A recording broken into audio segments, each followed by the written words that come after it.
La guerra entre Estados Unidos e Irán comenzó con el asesinato del líder supremo de Irán, junto con uno de los acontecimientos más trágicos hasta ahora, el ataque a una escuela primaria en Irán. En ese ataque murieron principalmente niñas, alumnas. Se le preguntó a Donald Trump si había sido Estados Unidos quien lo llevó a cabo. Esto fue lo que dijo Donald Trump.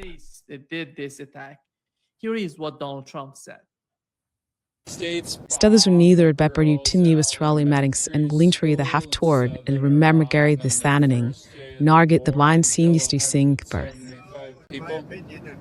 Según lo que he visto, eso lo hizo Irán. ¿Cierto eso, señor Paxson? ¿Fue Irán quien hizo eso? Sin duda, estamos investigando, seguimos investigando. Pero el único bando que ataca civiles es Irán. Creemos que lo hizo Irán porque, como sabes, son muy imprecisos con su munición. No tienen ninguna precisión. Lo hizo Irán.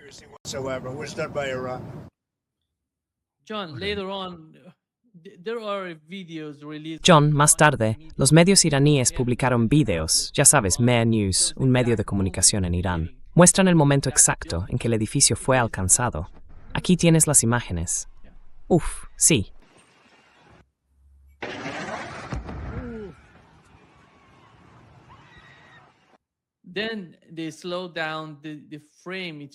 Luego ralentizaron el fotograma. Muestra que con toda probabilidad fue un misil Tomahawk el que impactó en el edificio. Cuando se trata de un error tan grande o de un problema tan grave con estos objetivos, mucha gente se pregunta, ¿por qué alguien haría eso? ¿Y cuál es el objetivo principal de este tipo de ataques? Se pueden atacar objetivos militares, todos esos. Pero cuando se trata de los niños, ¿cuál es el sentido? ¿Cuál es tu interpretación de lo que ocurrió?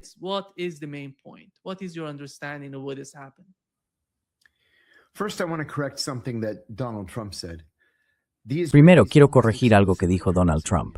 Los israelíes casi exclusivamente atacan a civiles. No es Irán quien ataca a civiles, es Israel quien ataca a civiles. Y hay decenas de miles, más de 100,000 muertos en Gaza, que lo demuestran claramente. Mira, como estadounidense, quiero creer que esto fue un terrible error. Pero mi mente no me deja creerlo. Mi mente me lleva a pensar que o bien lo hicimos a propósito o los israelíes lo hicieron a propósito.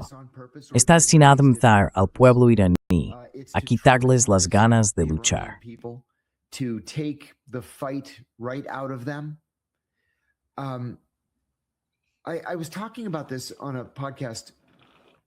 Hablaba de esto en un podcast hace un par de días y dije que el problema al que ya nos enfrentamos como país aquí en Estados Unidos es que Donald Trump creía sinceramente que en cuanto lanzáramos el primer misil, los iraníes saldrían a bailar a las calles. El gobierno caería como un castillo de naipes y todos vivirían felices para siempre. Pensaba que ganaría el Premio Nobel de la Paz y que los israelíes estarían eternamente agradecidos por nuestras acciones. Pero él era el único que creía eso. Cualquiera que siguiera estos temas podría haberle dicho que no nos verían como libertadores, sino como invasores y ocupantes.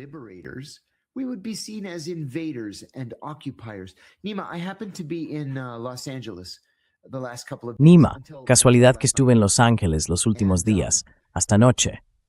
Y los medios del sur de California no paran de repetir esta manifestación con 200 o 300 personas irano-estadounidenses, en su mayoría judías, algo bastante común en el sur de California, bailando en las calles, ondeando la bandera del Shah, ondeando la bandera israelí. Luego nuestro amigo Max Blumenthal publicó un video de uno de sus periodistas entrevistando a algunos de estos manifestantes irano-estadounidenses pro-Shah y pro-Israel, preguntándoles específicamente por las chicas que murieron en este ataque.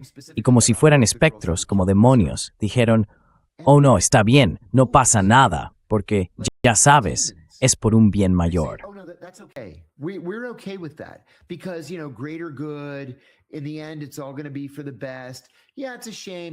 Al final, todo va a ser para mejor. Sí, quizás sea una pena que esas chicas fueran asesinadas, pero probablemente fueron los iraníes. Pero estamos de acuerdo con ello. Está bien matar niños. Por un lado, eso es tan enfermizo que ni siquiera tengo palabras para describirlo. Por otro lado, si eres Benjamin Netanyahu, o Donald Trump, o Pete Hegseth, o Marco Rubio, o Itamar Ben-Gvir, o cualquiera de esas otras personas locas implicadas, entonces defienden lo que crees. Si estás tan seguro de que tienes razón, defiéndelo y di sí, matamos a esos niños. Sí, y no pedimos disculpas, y vamos a matar a más niños. Asúmelo. Al menos sé honesto al respecto. Y ni siquiera están siendo honestos.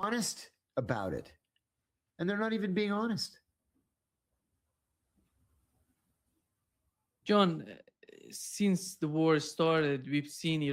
desde que comenzó la guerra, hemos visto a Irán empezar atacando a los estados árabes del Golfo Pérsico y en su mayoría a las bases estadounidenses en esos estados. ¿Cómo viste la forma en que el ejército iraní inició la guerra? Estados Unidos, junto con Israel, atacó primero a Irán y luego Irán respondió con sus propios ataques. Después vimos ataques iraníes contra los estados árabes del Golfo Pérsico y las bases estadounidenses. Has estado en la región, conoces la región, sabes lo que ocurre allí. ¿Cuál fue la estrategia de los iraníes con esa contraofensiva, si podemos llamarla así?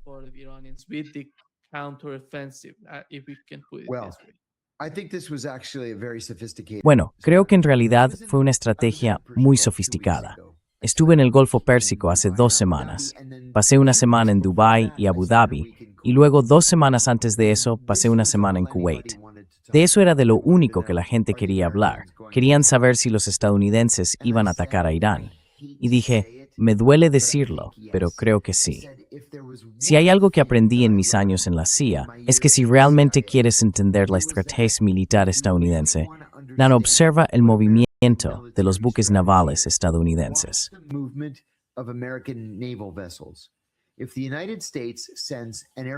Si Estados Unidos envía un portaaviones con 11 o 12 buques asociados, eso constituye una fuerza de ataque de portaaviones o un grupo de combate de portaaviones, o incluso 2 de ellos.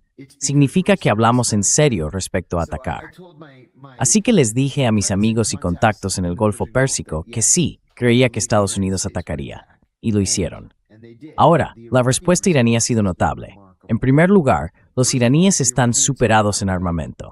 Saben si sin superhéroes. Simplemente no estás a step of trugao, a de exografales, expuesten a step through su is range.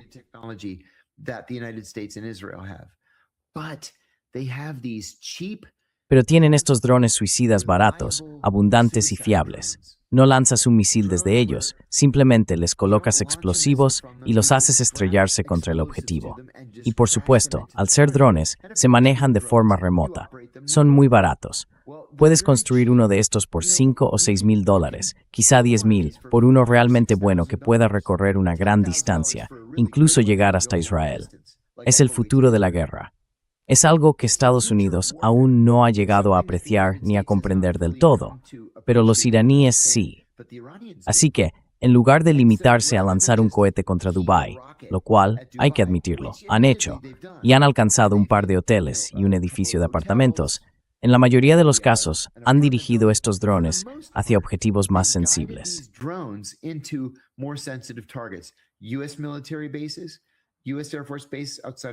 Bases militares estadounidenses, la base de la Fuerza Aérea de Estados Unidos a las afueras de Doha, el cuartel general de la Quinta Flota en Manama, la base del ejército estadounidense en Kuwait y, lo más importante, las instalaciones petrolíferas en la provincia oriental de Arabia Saudí. Así que de nuevo, Donald Trump, Benjamin Netanyahu, Pete Hegseth, Marco Rubio, todos creían que en cuanto empezáramos a atacar a Irán, el país entero se derrumbaría, ¿verdad? Y no fue así. Y ten esto en cuenta. Trump está hablando ahora mismo mientras conversamos y acaba de decir que la guerra podría terminar pronto porque ya está muy completa. Sea lo que sea que eso signifique. Acaba de decirlo, que terminará pronto porque ya está muy completa. Bien, así que, con esa interrupción, tenlo presente.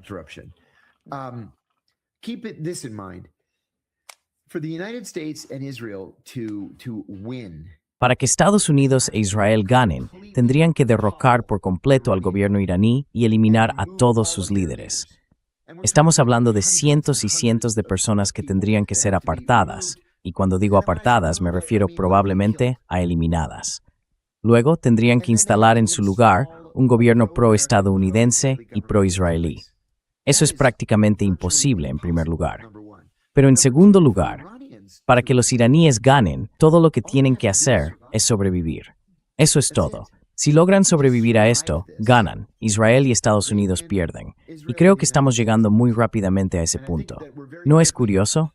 Esta rueda de prensa de Trump duró unos 60 segundos. Solo se acercó al podio para decir que la guerra podría terminar pronto. Es algo muy completo.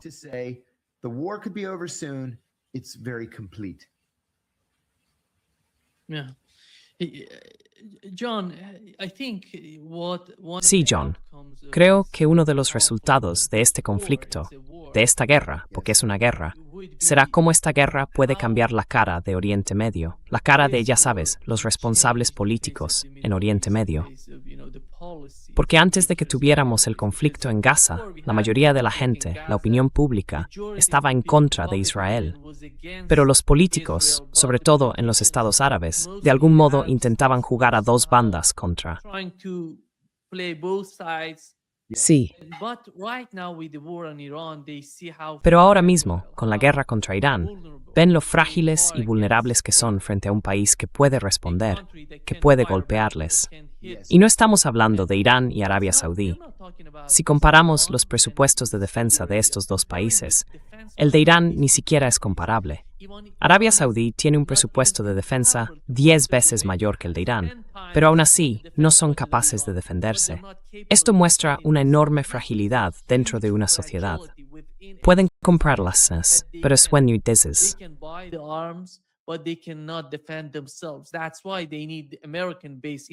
Por eso necesitan la base estadounidense en su país. ¿Cuál es el futuro de esas bases estadounidenses? Porque estaban llamando a Putin, pidiéndole que hiciera algo respecto a lo que está ocurriendo. Y supimos por Lavrov, en su última rueda de prensa, que dijo: «Condenasteis lo que Israel y Estados Unidos están haciendo contra Irán. Entonces, ¿por qué esperáis que hagamos algo al respecto? Vosotros sois la razón principal por la que esta guerra está ocurriendo». ¿Cuál es tu interpretación de los cálculos de estos estados árabes, los líderes, los responsables de la toma de decisiones en esos países?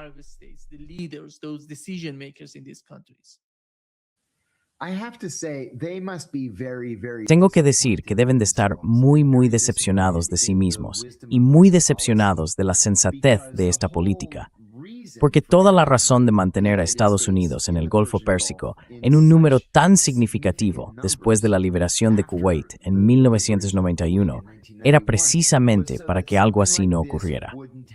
Si tienes la base aérea más grande del mundo para los estadounidenses, si tienes el cuartel general de la Quinta Flota para los estadounidenses, si tienes múltiples bases del ejército con 50,000 soldados estadounidenses en tierra, y luego los estadounidenses no pueden impedir que un dron de $5,000 se estrelle contra tu hotel de lujo o contra sus propias bases. Recuerdo que en los días posteriores a los atentados del 11 de septiembre, el presidente Putin le dijo al presidente Bush que estaba sorprendido de que entonces no tuviera misil utility para proteger.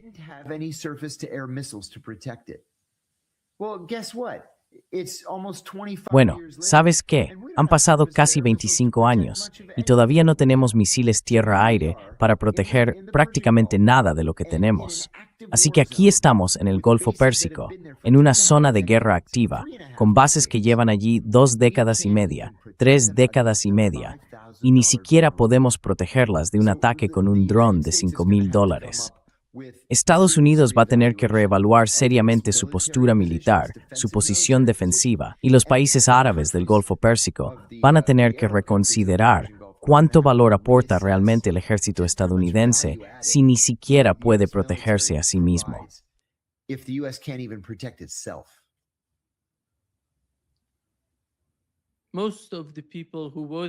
La mayoría de las personas que votaron por Donald Trump, él dijo que es antiglobalista. Ya sabes, todas estas nuevas políticas están llegando a Washington. Vamos a tener algún tipo de cambio allí. Entonces, por lo que hemos visto en Venezuela, en Siria y ahora con la guerra en Irán, ¿reconoces a Donald Trump? against who is Donald Trump today? ¿Quién es Donald Trump hoy? Sí, no sé quién es este hombre. Bueno, ¿sabes qué? Puedo decirte quién es. Es un hombre que ha sido fuertemente influido por Marco Rubio y Pete Hegseth, francamente. Quiero decir, la sabiduría convencional decía que Hegseth era un idiota, y quizá fue subestimado. Tal vez no sea un idiota, quizá sea simplemente un típico neoconservador al estilo de John McCain. Marco Rubio ciertamente lo es. Es un guerrero de la Guerra Fría, anticomunista, anticuba, pro-militar.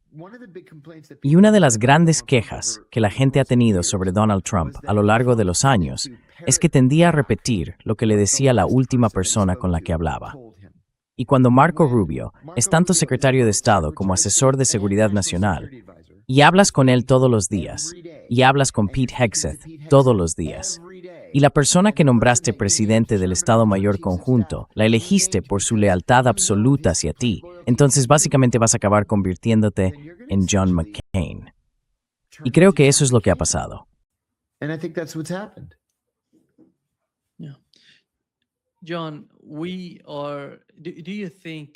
John, ¿crees que acabamos de mencionar que Donald Trump dijo que hemos completado lo que tenía en mente, pero estamos en una guerra de desgaste?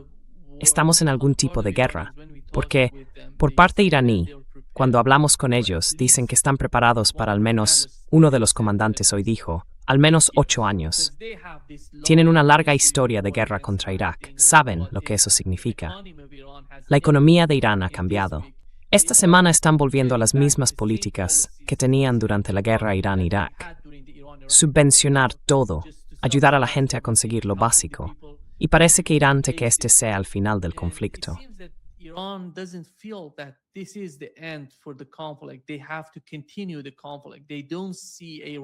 Tienen que continuar el conflicto. No ven un adversario fiable al otro lado con quien hablar o negociar. Este es uno de los problemas fundamentales de Estados Unidos. Hoy hemos sabido, por uno de los funcionarios iraníes, Harasi, uno de los principales asesores del líder supremo de Irán, que la negociación ya no es el objetivo de Irán. Dijo que van a crear algún tipo de problema para la economía global, para que todos los países comprendan que tiene que haber una solución permanente a lo que está ocurriendo. Porque en 2 ocasiones Irán intentó negociar con Estados Unidos, y en ambas fracasó, porque Estados Unidos los atacó durante las negociaciones.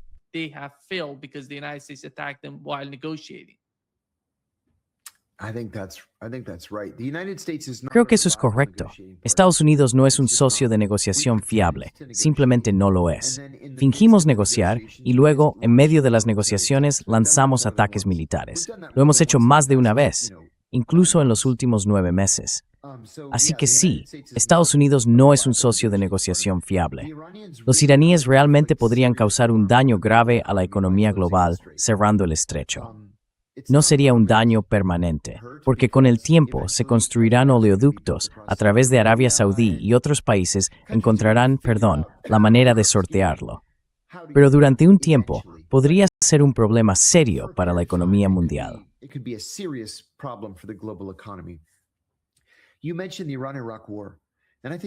Mencionaste la guerra entre Irán e Irak, y creo que eso es muy importante, Nima, porque es algo que los estadounidenses no comprenden.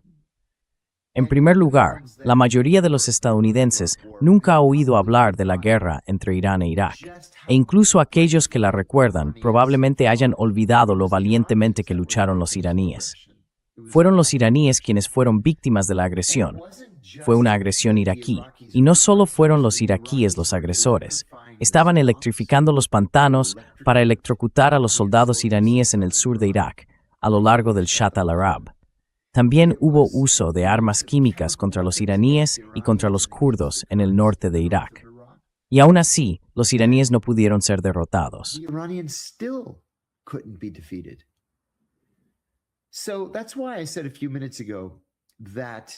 Por eso dije hace unos minutos que, para que Estados Unidos e Israel pudieran realmente declarar la victoria, necesitarían un triunfo inequívoco y rotundo, algo así como que Israel abriera una embajada en Teherán y todos, ya sabes, fueran amigos. Eso nunca, jamás va a suceder.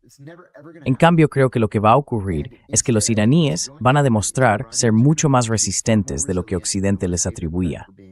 Van a contraatacar y a empantanar a Occidente. Y al final, Occidente va a tener que retirarse, como hizo Estados Unidos de Irak, de Afganistán, de Somalia, de Libia, de Siria, de todos esos otros lugares donde las cosas salieron mal.